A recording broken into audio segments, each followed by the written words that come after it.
Hey folks, I'm Rotor Storm 331. Back to doing some more guides for Ys VIII. This is the last and final guide for today. And we're going to be covering the meat and potatoes, which I've been saving for last, are the raid and hunt guides. So, due to the importance of the story, raid battles are actually story-driven by most appearances. And every now and then we'll be asked to help Castaway Village in repelling all sorts of beasts and monsters that are trying to invade the village and attack the castaways. So to protect the village, we need to engage in battle with these creatures.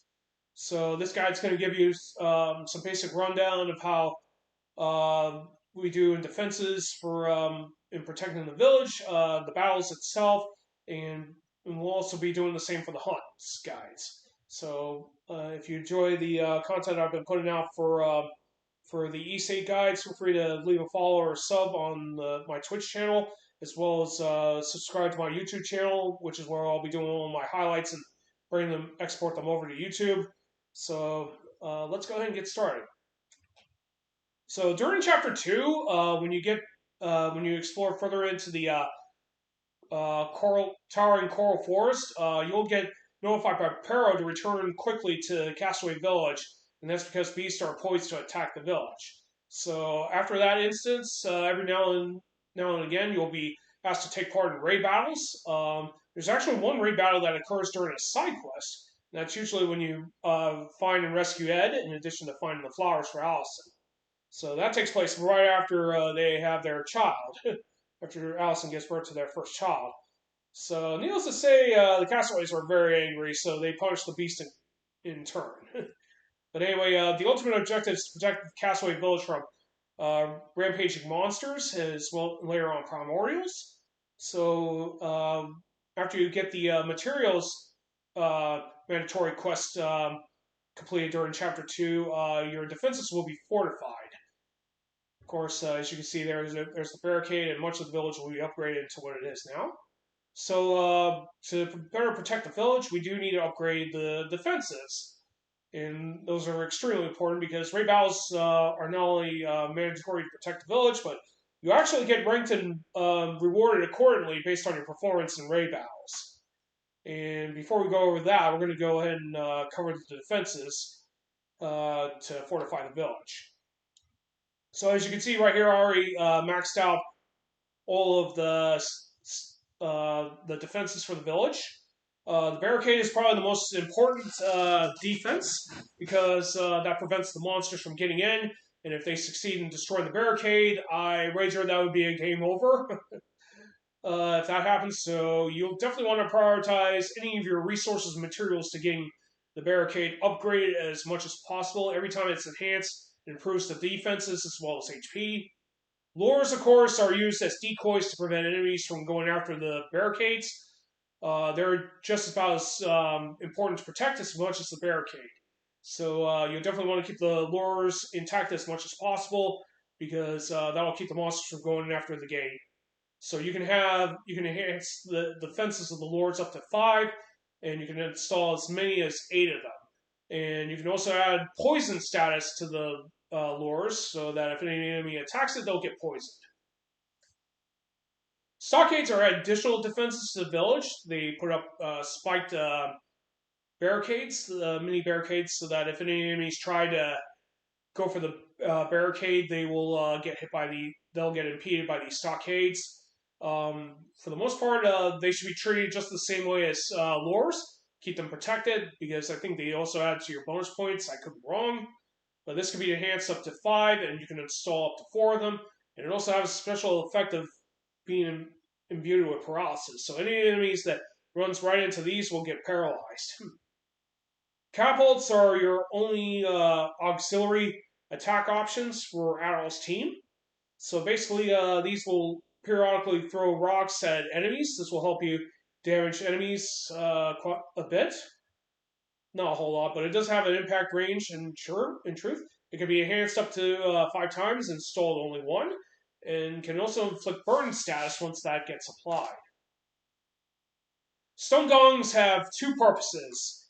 One is to boost the morale of Dogi's team, and that's very good if their morale starts going pretty down. Whereas the second effect, it also has the ability to stun any visible enemies on screen as well.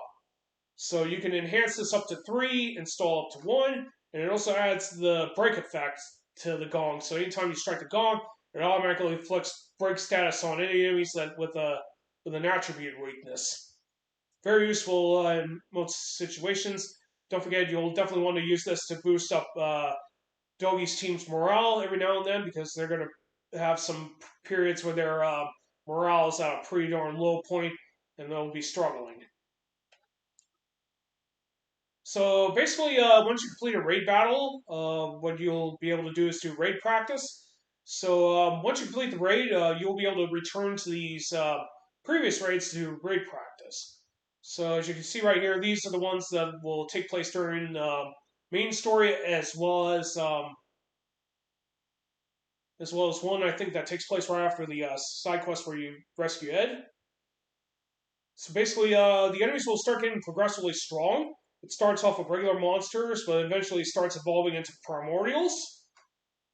And every time a raid battle takes place, you are going to be mostly fighting off a variety of enemies. Primordials will start creeping in once you get into the northern part of the island, and those will start becoming more of a common reoccurrence.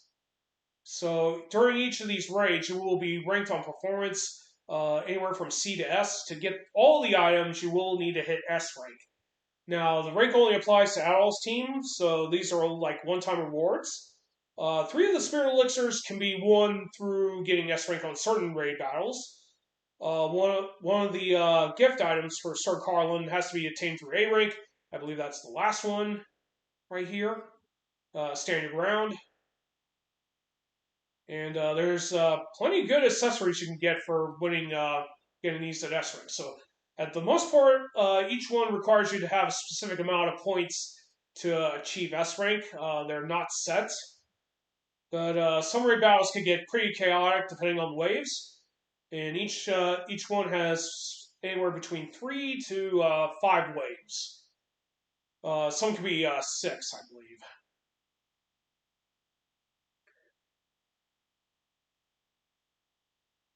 So right here, through these through the endless, never-ending threat raids, this one has about six raids. The never-ending threat doesn't become available until you complete the game for the first time. That is, they will become playable in later playthroughs. But for um, but for now, we're going to be switching party members. So let me go ahead and swap out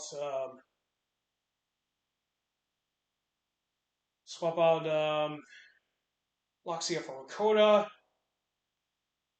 and we'll do a practice raid. Oops, we just did a regular raid battle. Never mind. We don't want to do a never-ending raid. All right, so we'll do the beast raid battle. Like I said before, depending on which raid, you'll either be Arrow's team will be assigned to either the sea area or the mountain area. Now, in my opinion, the mountain areas are actually more difficult to defend than the sea areas.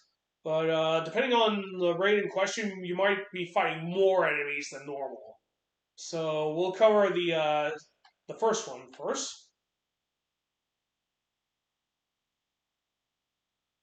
So anyway, once you get control of your characters, you'll see both Adol and Togi's teams have their own morale meters. This indicates their overall positions.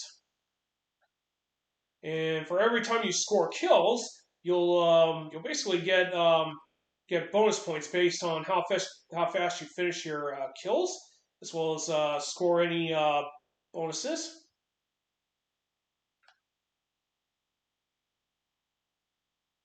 And you want to keep track of how many enemies are coming right at you. Some of them will come right at you, whereas others will come from the sea.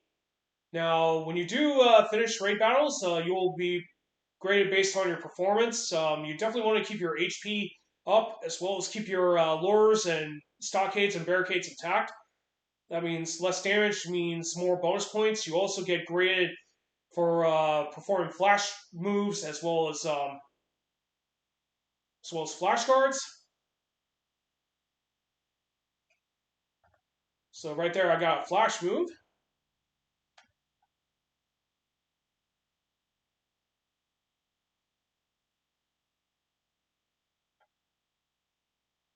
So yeah, be sure to always hit flash moves and flash cards whenever you get a chance, because that'll protect your, get you some additional points. So right now, normally I would pretty much have problems fighting all these enemies if we were doing this on the time we triggered this battle. But technically, we're getting a lot of points just by getting quick kills, multi kills, flash cards, flash moves, and whenever you do a flash move or flash card, you get 500 points. You get 1,000 for getting an extra skill triggering off, 1,000 for eradication, eliminating every monster appearing, and if you take no damage, you'll get 2,000 points. So it's possible to get up to almost 5,000 additional bonus points for completing each wave. So it's always important to score very high on those.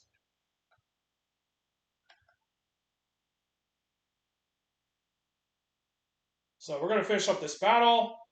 Every now and then, Dogi and his allies will come out to help us. They'll usually buff our team, or they'll give us debuffs on enemies, or they can, or in case of Sylvia and Dogi's case, they'll come out to attack enemies. But be very quick on destroying all the enemies because you only get like a certain amount of time before the enemies run away. It's mostly the smaller enemies that will run.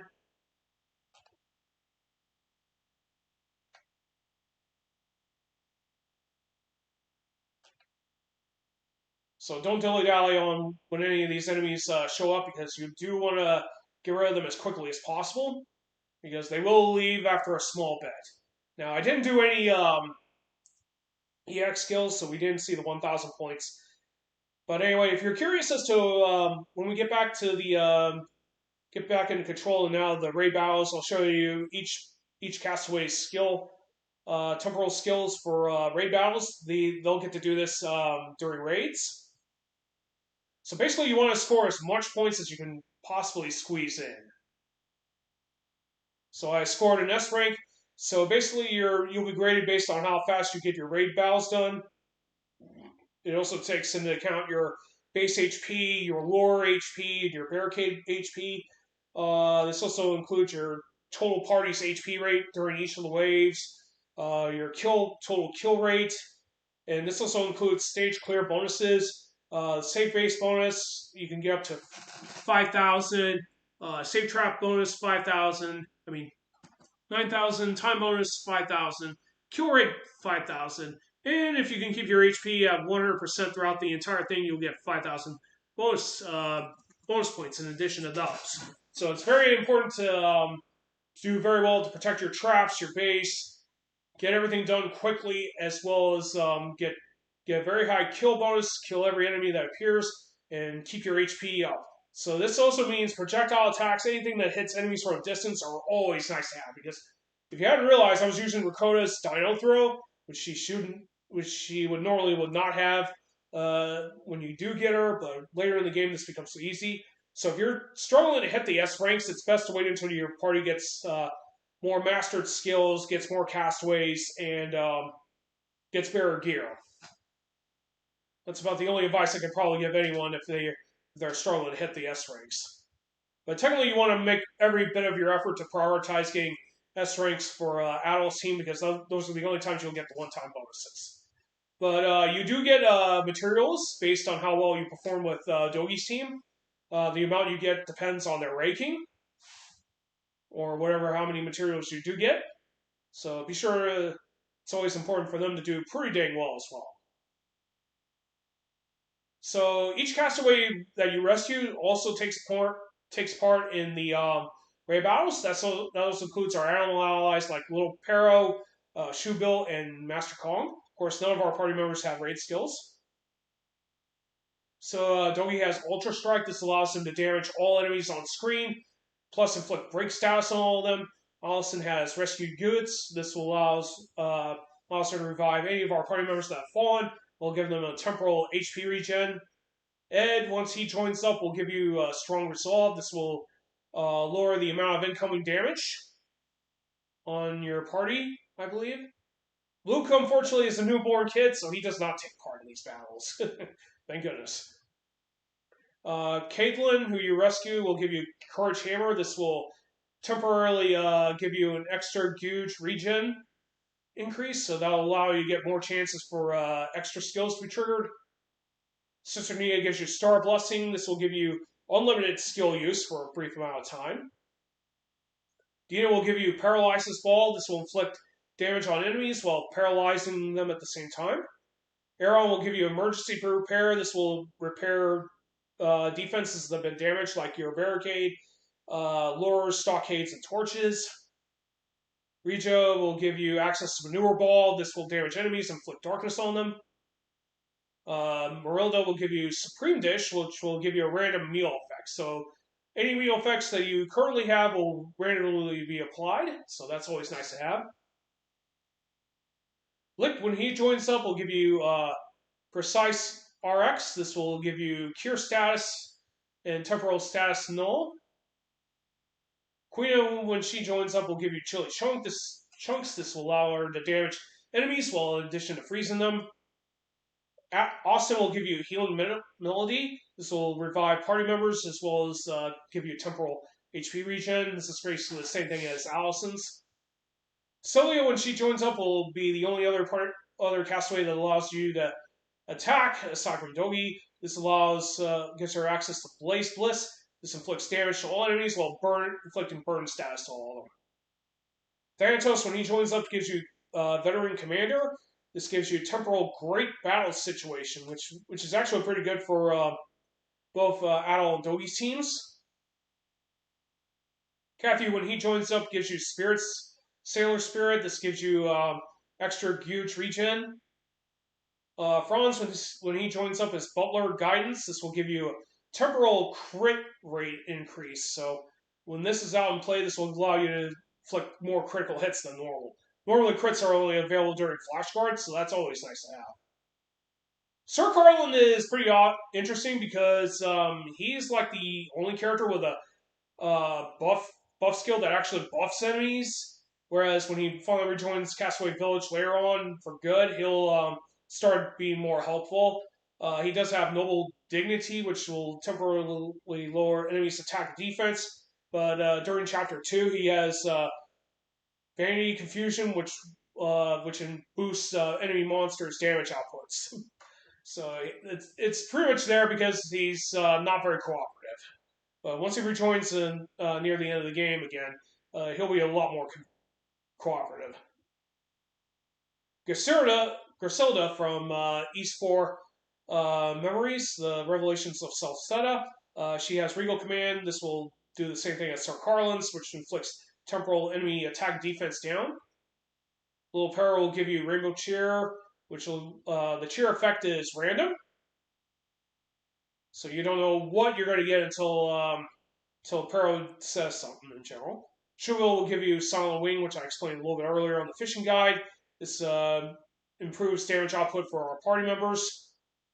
Whereas Mastercon will give you Distortion Theory, which gives you Auto Flash Guard temporarily. So, believe it or not, both Captain Barbaros and Kierguard also have raid skills available during Chapter 2. But since you lose both of these characters at the end of the chapter, they won't be able to improve theirs. You can definitely build up Captain Barbaros's skill to level 2, but that's pretty much it. So his is Captain Orders, which gives you Great Battle Situation. This is basically the same thing as Thanatos's. And Kierguard will give you a Dr. Prep Talk, which gives you temporal crit rate up, just like Franz's. Now, of course, I won't go into, well, you can see it right here, but I'm not going to go into story detail for what happens to why these characters are deceased, but you'll have to play the game and go through Chapter 2 to see it for yourself. Alright, so now that we covered the raid battles, it's time to go over the hunt battles. So, hunt battles are the polar opposite of raid battles. Whereas raid battles are more defense battles, hunt battles are more or less offense. So, basically, we're going to go into one of these. Let's try Eroded Cave.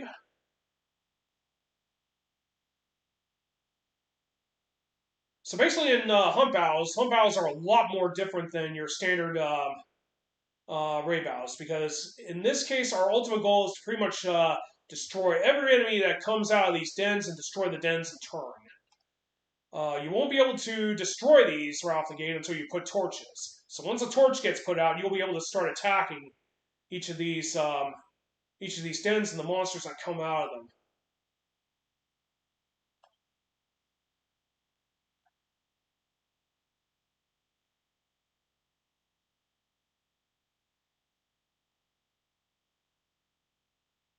So basically, each time you set up a torch, it lowers the enemy's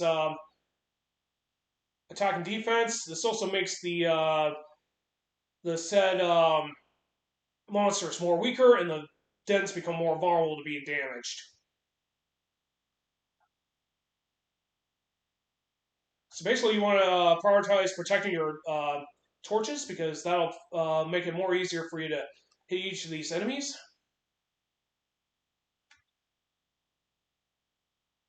So you definitely want to prioritize getting that out of the way. So each time Doggy Squad attacks, uh, they'll um, they'll go on the offensive and they'll start attacking any enemies.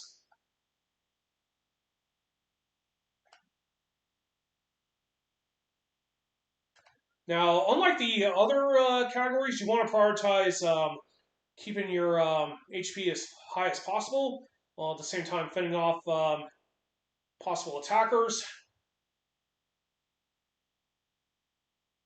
The ultimate goal is to get about at least 650 points for each home battle. That's the only way you can get S ranks.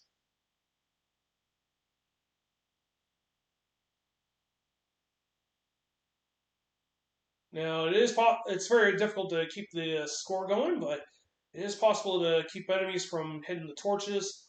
So if you want to max out your points, try to keep the dens intact as much as possible. This allows you to get more monsters to crawl out of. And you definitely want to be very fast on finishing them all off as quick as possible. Now, once you get started, once all the monsters have been destroyed, you definitely want to go after the boss that emerges.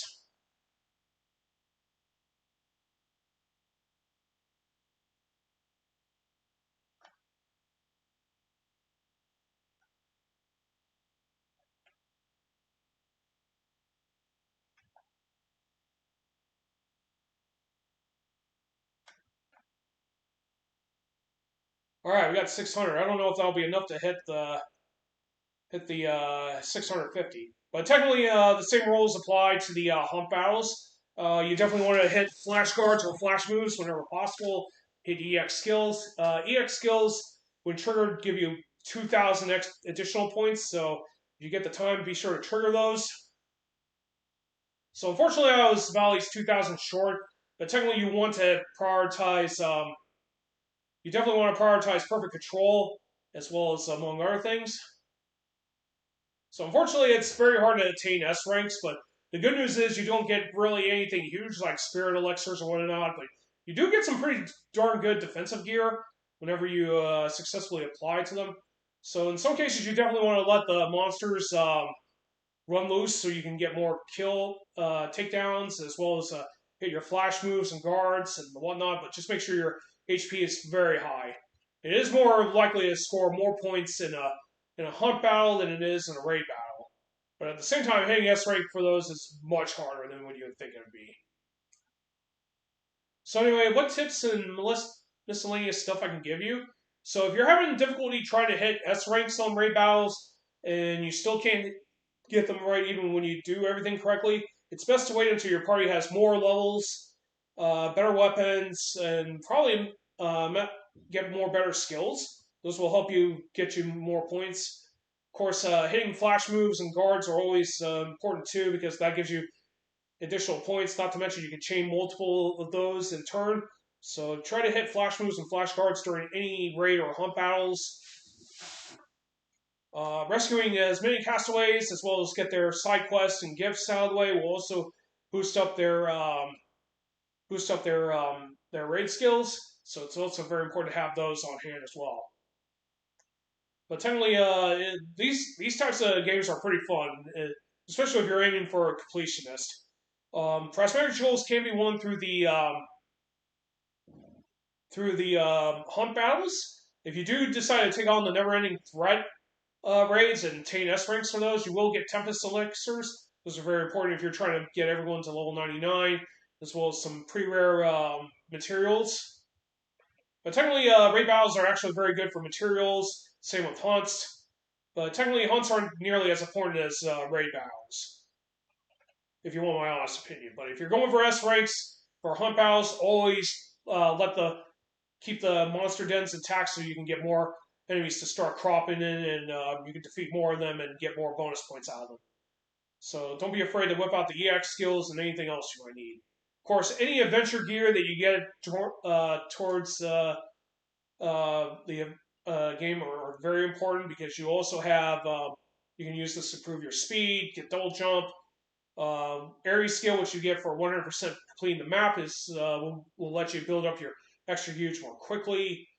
There's plenty of other stuff you can use to help improve your odds. So if it helps you, do not hesitate to equip those.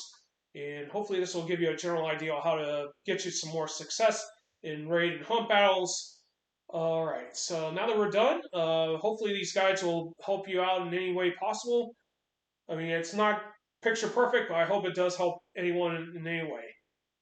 So I'm going to take a small break, and then once we get back, we're going to get started with the finale of this playthrough.